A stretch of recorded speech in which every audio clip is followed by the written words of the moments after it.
ঘটিকা হইতে হতে রাত 11 ঘটিকা পর্যন্ত 144 ধারা জারি করা হলো। সরকারি নিয়ম অনুসারে কার্যাদেশ দেওয়া হয়েছে, সেখানে 10 কোটি ঘনফুট বালুর নিলাম দেওয়া হয়েছে। সেই ড্রেস ম্যাটেরিয়াল নিলামের পর থেকেই বেশ কিছু গোষ্ঠী উপগোষ্ঠী তারা এটির বিরুদ্ধে বিভিন্ন প্রকার বিক্ষোভ মানববন্ধন প্রতিনিয়ত আয়োজন করছে।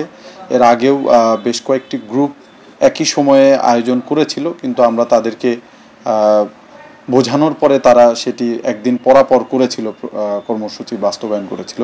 কিন্তু গতকাল আমাদের কাছে মেসেজ আসে যে সেই 2-3টি পক্ষ, বিশেষ করে 2টি বিপক্ষ তারা একই সময়ে এবং একই স্থানে আজকে বিক্ষোভ কর্মসূচি এবং মানববন্ধন কর্মসূচির ডাক দিয়েছে। আমরা নড়িয়াবাসীর শান্তি শৃঙ্খলার স্বার্থে সেখানে যাতে কোনো আইন শৃঙ্খলার অবনতি না ঘটে, এজন্যই আমরা 144 ধারা জারি করেছি।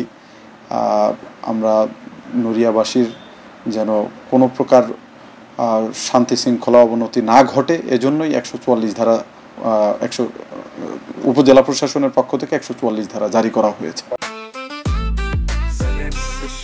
জেনেক্সে শিফট করো, লাইফকে লিফট করো।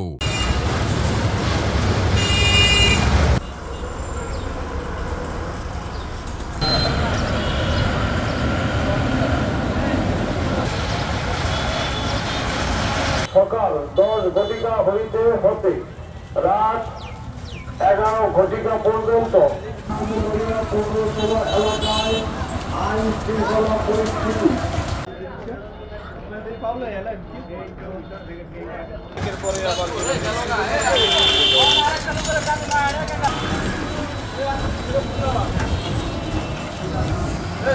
11 ঘটিকা পর্যন্ত 144 ধারা জারি করা।